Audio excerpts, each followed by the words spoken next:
नमस्कार दोस्तों, एक और बेहतरीन इलेक्ट्रीशियन का प्रैक्टिस सेट लेकर हम आपके सामने उपस्थित हैं। किस एग्जाम के लिए है? तो कोई भी टेक्निकल का एग्जाम दीजिए, सबके लिए इंपोर्टेंट होने वाला है क्वेश्चन। क्योंकि इतना हम प्रैक्टिस सेट करा दिए हैं, इतना क्वेश्चन करा दिए हैं कि अब चुन चुन कर लाना पड़ता है कि कहीं ना कहीं हम इसको रिपीट न करें क्वेश्चन को। अच्छा, अभी हाल ही में डीवीसी जेई का एग्जाम हुआ है। एक बच्चा एग्जाम देने गया था और लिख कर क्वेश्चन लेकर आया था कि सर देखिए, जितना प्रैक्टिस सेट है सब उसी में से क्वेश्चन आया हुआ था। तो प्रैक्टिस सेट लगभग 30-35 से ज्यादा भी हम करा दिए हैं और प्रीवियस ईयर का क्वेश्चन बीएसपीसीएल के लिए भी हम करा दिए हैं। तो प्लेलिस्ट में जाइए और जितना आप पढ़ेंगे उतना आपके लिए बेहतर है। कुछ नहीं पढ़ना चाहते हैं और टेक्निकल अच्छा करना चाहते हैं तो प्रैक्टिस सेट ध्यान से पढ़ लीजिए, जितना हम पढ़ा दिए हैं। प्लेलिस्ट में जाइए और कुछ अभी वीडियो ऐड नहीं है प्लेलिस्ट में तो हम वीडियो ऐड करा देंगे। चलिए पढ़ते हैं आज के पहला क्वेश्चन कि 3 पिन प्लग टॉप में अर्थिंग पिन को मोटा करने का कारण है। अच्छा, 3 पिन प्लग आप देखे होंगे ना, सॉकेट और प्लग जो होता है, तो एक जो होता है ना सबसे ऊपर वाला वो मोटा होता है और थोड़ा सा लंबा भी होता है। क्यों मोटा होता है और क्यों थोड़ा सा लंबा होता है? तो देखिए, जो प्लग आप खोसेंगे सॉकेट में, तो जो सबसे ऊपर वाला होता है थोड़ा सा वो मोटा होता है और नीचे जो होता है ना थोड़ा सा वो पतला होता है। अच्छा, मोटा और लंबा इसलिए होता है कि सबसे पहले ना इसी में प्लग जो हो अटैच हो, सबसे पहले अटैच हो जाएगा तो जो अर्थिंग होगा, जो लीकेज करंट होगा, उस अर्थिंग की सहायता से ग्राउंड हो जाएगा, आप शॉर्ट से बच जाएंगे। तो सबसे पहले अटैच करने के लिए थोड़ा सा लंबा बनाई जाती है। अब मोटा क्यों बनाई जाती है? ताकि मोटा रहेगा तो रेजिस्टेंस कम होगा और लीकेज करंट ज्यादा से ज्यादा अपने अंदर वो ले लेगा। लीकेज करंट ज्यादा से ज्यादा वहन करने के लिए मोटा बनाई जाती है। यहाँ वही है क्वेश्चन कि 3 पिन प्लग टॉप में अर्थिंग पिन को, पहले जो मोटा होता है अर्थिंग पिन कहलाता भी है, तो अर्थिंग पिन को मोटा करने का क्या कारण है? तो प्लग टॉप सॉकेट में भली प्रकार फिट हो सके ये तो रीजन नहीं है। लीकेज धारा वहन कर सके ये सही ऑप्शन है। लीकेज धारा वहन करने के लिए जल्दी सा सबसे पहले लीकेज धारा वहन करने के लिए मोटा बनाई जाती है कि आसानी से लीकेज धारा हो जाए, रेजिस्टेंस उसका कम होता है। तो B option is right answer. अगला क्वेश्चन क्या है कि 3 फेज लाइन में परिपथ को ऑन ऑफ करने के लिए सामान्यतः प्रयोग किया जाने वाला स्विच है। 3 फेज के लिए पूछा है तो 3 फेज के लिए देखिए ना, 3 टम्बलर स्विच का तो प्रयोग नहीं करते हैं, टम्बलर स्विच का प्रयोग नहीं करेंगे। नाइफ स्विच का भी प्रयोग नहीं किया जाता है। और आईसीडीपी माने डबल पोल के लिए है और टीपी मतलब ट्रिपल पोल के लिए है, तो ट्रिपल पोल के लिए हमको चाहिए। अच्छा, फुल फॉर्म पूछ लेता है आईसीटीपी का फुल फॉर्म। जो आईसीटीपी होता है ट्रिपल पोल के लिए, आईसीडीपी जो होता है डुअल पोल के लिए। अब इसका फुल फॉर्म होता है आयरन क्लैड ट्रिपल पोल। तो ट्रिपल पोल 3 फेज के लिए लगता है, iron clad triple pole 3 phase में ऑन ऑफ करने के लिए प्रयोग की जाती है। ए ऑप्शन ही है राइट आंसर। अगला क्वेश्चन क्या है कि दोनों तरफ के स्विचों के लिए किस प्रकार की वायरिंग की आवश्यकता होती है? अच्छा, दोनों तरफ के स्विचों के लिए किस प्रकार की वायरिंग की आवश्यकता होती है? दोनों दोनों तरफ से का मतलब ये होता है ना कि जैसे सीढ़ी की वायरिंग होती है जो, तो आप नीचे से जैसे सीढ़ी पर आप चढ़ेंगे तो नीचे से भी एक लाइट लगी रहती है, उसको ऑन ऑफ कर सकते हैं और जब ऊपर पहुंचेंगे तो वहां से भी उस बल्ब को ऑन ऑफ कर सकते हैं। तो एक बल्ब को दो जगहों से ऑन ऑफ करने के लिए टू वे स्विच का प्रयोग किया जाता है, जो कि सीढ़ी चाहे जीने की वायरिंग बोला जाता है, सीढ़ी की वायरिंग चाहे जीने की वायरिंग में प्रयोग किया जाता है। तो दोनों तरफ से स्विच के लिए किस प्रकार की वायरिंग? तो सीढ़ी नुमा वायरिंग में प्रयोग किया जाता है। D option is right answer. कई बार क्वेश्चन पूछता है कि सीढ़ी में किस प्रकार के स्विच का प्रयोग करेंगे, तो टू वे स्विच का प्रयोग करेंगे। चलिए आगे, अगला क्वेश्चन इलेक्ट्रोमैग्नेटिक प्रेरण में प्रेरित ईएमएफ बराबर माइनस चुंबकीय फ्लक्स के बदलने की दर। बोल रहा है ना कि प्रेरित ईएमएफ में चुंबकीय फ्लक्स में परिवर्तन की दर अर्थात डेल्टा फाई अपन डेल्टा टी। कभी भी नहीं, कभी भी बाटा में अगर डेल्टा टी रहता है ना तो परिवर्तन की दर कहलाता है। डेल्टा मतलब परिवर्तन और टाइम मतलब दर। तो फ्लक्स परिवर्तन की दर प्रेरित ईएमएफ कहलाता है ना, ई बराबर डेल्टा फाई डेल्टा टी। कई बार आप देखे होंगे ना इसी ई को फैराडे के नियम से यहाँ एन भी देता है, एन डेल्टा फाई अपन डेल्टा टी। एन क्यों देता है कि अगर कोई टर्न रहेगी तो थोड़ा ज्यादा इंड्यूस ईएमएफ बनेगा। और यही फैराडे का नियम है कि किसी कॉइल में चुंबकीय फ्लक्स के मान में परिवर्तन की दर प्रेरित ईएमएफ के बराबर होती है, चाहे इंड्यूस ईएमएफ बनता है, फैराडे का नियम है।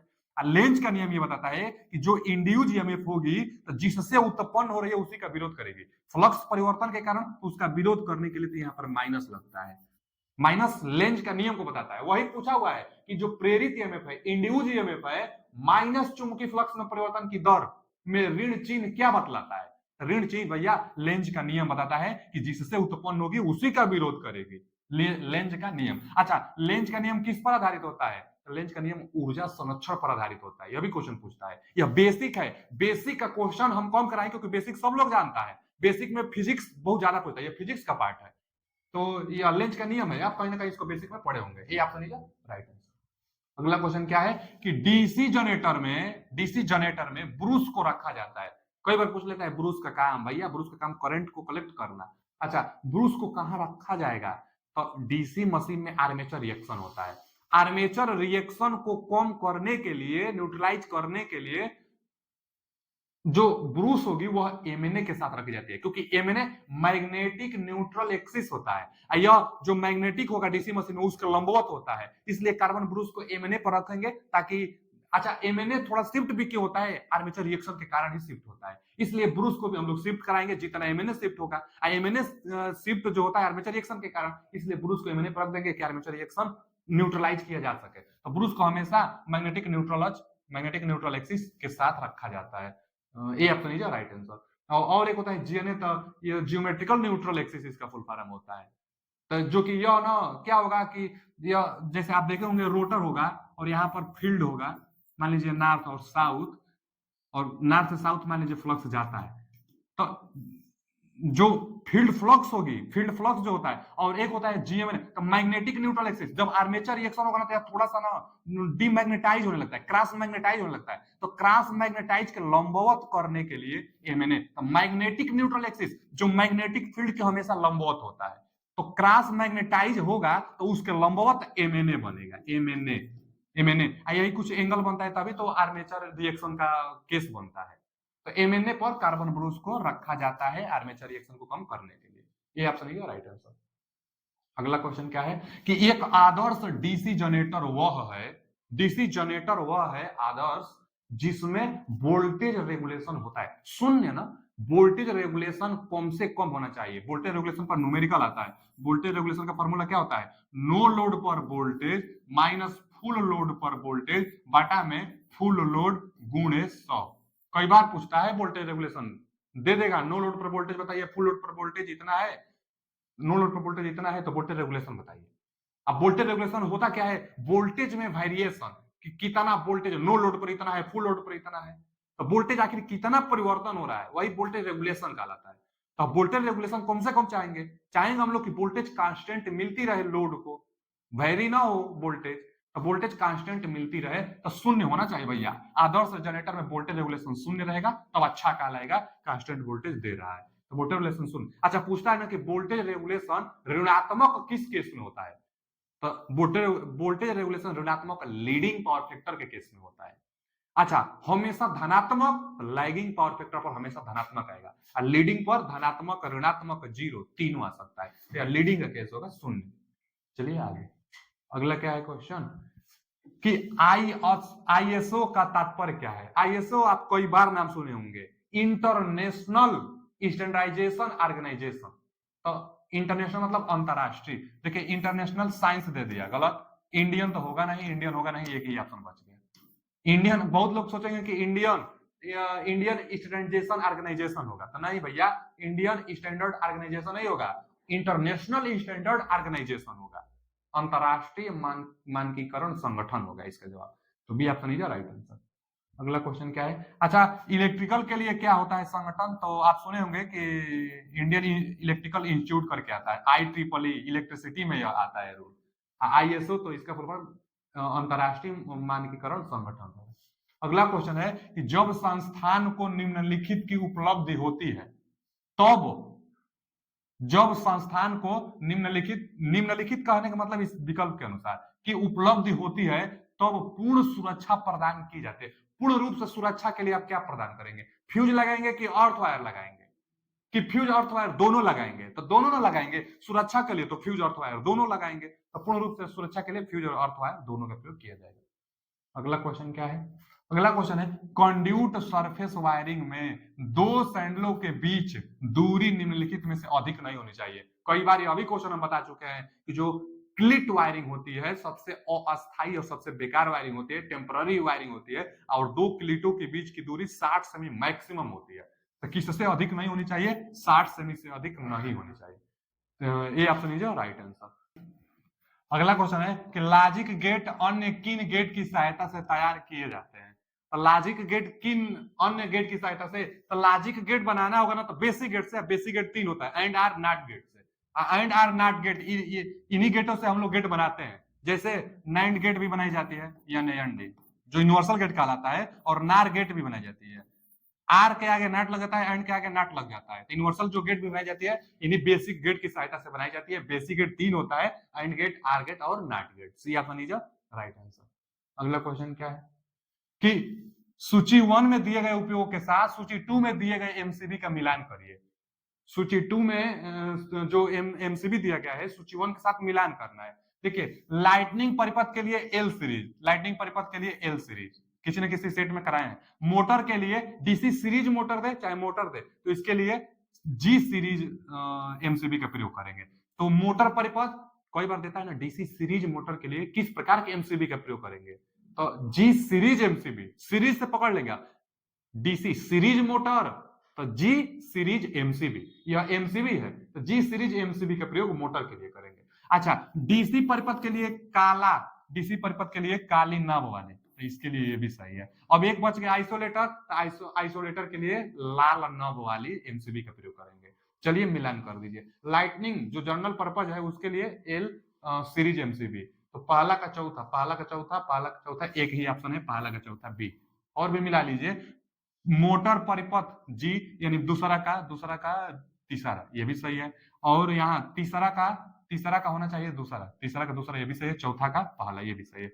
चलिए B option is right answer. MCB था, आप देख लीजिए। अगला क्वेश्चन क्या है, दो ट्रांसफार्मरों के समांतर प्रचालन के लिए अनिवार्य शर्त निम्नलिखित में से क्या नहीं है।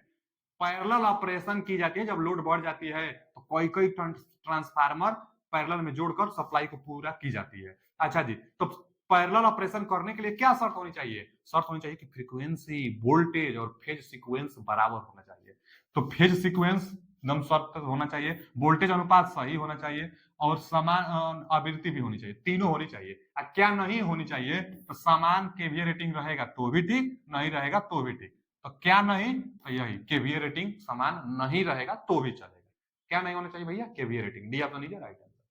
अगला क्वेश्चन क्या है, निम्नलिखित में से कौन सा कथन असत्य है, कौन सा कथन असत्य है।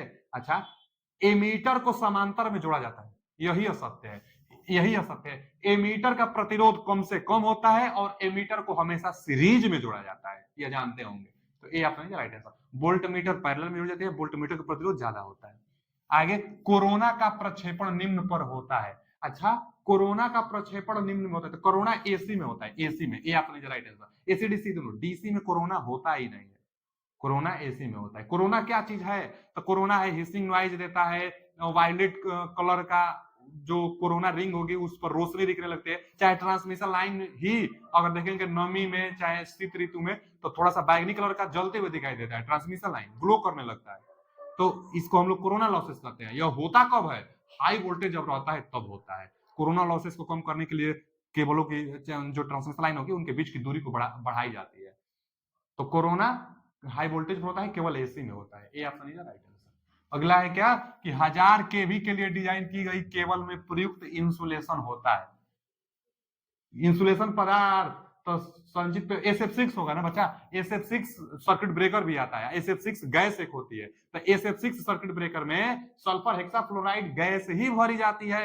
यह एक इंसुलेटेड होता है और यही हाई वोल्टेज के लिए, तो 1000 केवी हाई वोल्टेज है, इसके लिए इंसुलेशन मटेरियल SF6 गैस का प्रयोग हम लोग करेंगे।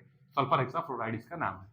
आगे क्या है कि 5 एम्पियर परिपथ 800 वाट से कम में अनुमत अधिकतम प्रकाश बिंदुओं की संख्या रिक्त स्थान होती है। तो हम बताए हैं 800 वाट तक आप 10 पॉइंट बना सकते हैं, और इसको लाइट फैन सर्किट भी कहते हैं। और 3000 वाट के लिए केवल 2 पॉइंट बना सकते हैं, 3000 वाट के लिए केवल 2 पॉइंट बना सकते हैं, उसको पावर सर्किट कहते हैं। इसको लाइट फैन सर्किट कहते हैं। 800 वाट तक के लिए 10 पॉइंट होता है। B option is right answer. 3000 watt कहता तो 2 पॉइंट केवल। आगे, सोल्डर निम्नलिखित एक मिश्र धातु है भैया, लेड और टीन। सब लोग जानता है कि लेड और टीन से सोल्डर बनाई जाती है। टीन की मात्रा 63%, लेड की मात्रा 37%। जितना लेड ज्यादा उतना सोल्डर हार्ड बनेगा, उतना सोल्डर कठोर बनेगा। तो सोल्डर बनाने के लिए ए ऑप्शन टीन और लेड से बनाई जाती है। अगला क्वेश्चन क्या है कि डीसी जनित्र द्वारा जनित ईएमएफ निर्भर करती है। अच्छा, प्रति पोल फ्लक्स पर तो करता ही है, गति पर भी करता है। फ्लक्स गति दोनों लगाइए। क्यों? इस पर फॉर्मूला भी बन जाता है। इंड्यूज ईएमएफ ईजी बराबर इंड्यूज ईएमएफ जनरेटेड ईएमएफ बराबर हाई जेड एन पी बटा में 60 ए। कई बार इस पर फॉर्मूला बनता है। तो यहां पूछा है आपसे कि किस पर निर्भर करेगा, तो फ्लक्स पर तो निर्भर कर ही रहा है, पहला बोल रहा है। गति पर भी निर्भर कर रहा है, गति पर भी निर्भर कर रहा है। तो कौन सा होगा इसका जवाब? C option is right answer. अगला क्वेश्चन क्या है कि दिष्ट धारा जनित्र में कम्यूटेटर का एकमात्र उद्देश्य होता है। कम्यूटेटर का काम क्या होता है? एसी को डीसी में बदलना, चाहे डीसी को एसी में बदलना। अगर डीसी जनरेटर है, जनरेटर आपको सप्लाई देगा, तो एसी को डीसी में बदल कर देगा। कम्यूटेटर डीसी जनरेटर है तो एसी को डीसी में बदल कर देगा। अगर डीसी मोटर है तो मोटर में आप सप्लाई देंगे ना, तो डीसी को एसी में करेगा। तो कम्यूटेटर मोटर के केस में डीसी को एसी करता है, और जनरेटर के केस में एसी को डीसी करता है। यहाँ जनरेटर के केस में पूछा है डीसी जनरेटर, तो डीसी जनरेटर एसी को डीसी देगा, एसी को प्रतिवर्ती धारा को डीसी में बदलेगा। D option is right answer. Commutator कार्य पूछ लेता है। चलिए अगला क्वेश्चन क्या है कि थर्मोस्टेट का कार्य क्या है? थर्मोस्टेट होता क्या है बच्चा? थर्मोस्टेट बाईमेटेलिक पत्ती से मिलकर बनाई जाती है। यह टेम्परेचर को लिमिट करके रखता है, एक रेंज में बनाए रखता है। जैसे बताते हैं हम लोग, पूछता है क्वेश्चन कि वो गीजर के लिए 32 अंश सी से लेकर 88 लगभग में अंश सी तक टेम्परेचर को मेंटेन करके रखता है। बहुत ज्यादा टेम्परेचर होता है तो बाईमेटेलिक जो पत्ती होती है वो सिकुड़ जाती है और ऑफ हो जाता है, जो कि हीटिंग एलिमेंट के साथ सीरीज में थर्मोस्टेट जोड़ा जाता है।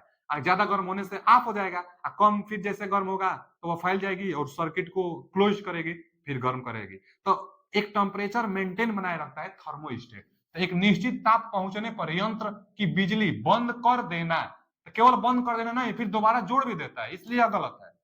किसी विद्युत उपकरण की बाहरी सतह को गर्म नहीं होने देना, ये तो कोई रीजन ही नहीं हुआ। किसी उपकरण के ताप को एक निश्चित परास के भीतर बनाए रखना, ये सही है, एक निश्चित रेंज के भीतर। गीजर के लिए टेम्परेचर था। इसी तरह से जो ऑटोमेटिक आयरन होता है उसमें भी थर्मोस्टेट लगा होता है। जो ऑटोमेटिक आयरन होता है, उस ज्यादा हीट जब होता है आयरन तो सर्किट कट जाती है, फिर कम जैसे हीट होता है सर्किट फिर पुनः चालू हो जाता है। तो एक टेम्परेचर को मेंटेन करता है। C option is right answer. चलिए आज के लिए इतना ही, मिलते हैं अगले वीडियो में। पीडीएफ पाने के लिए एक टेलीग्राम लिंक लगा हुआ है, उससे ज्वाइन हो जाइए। Thank you.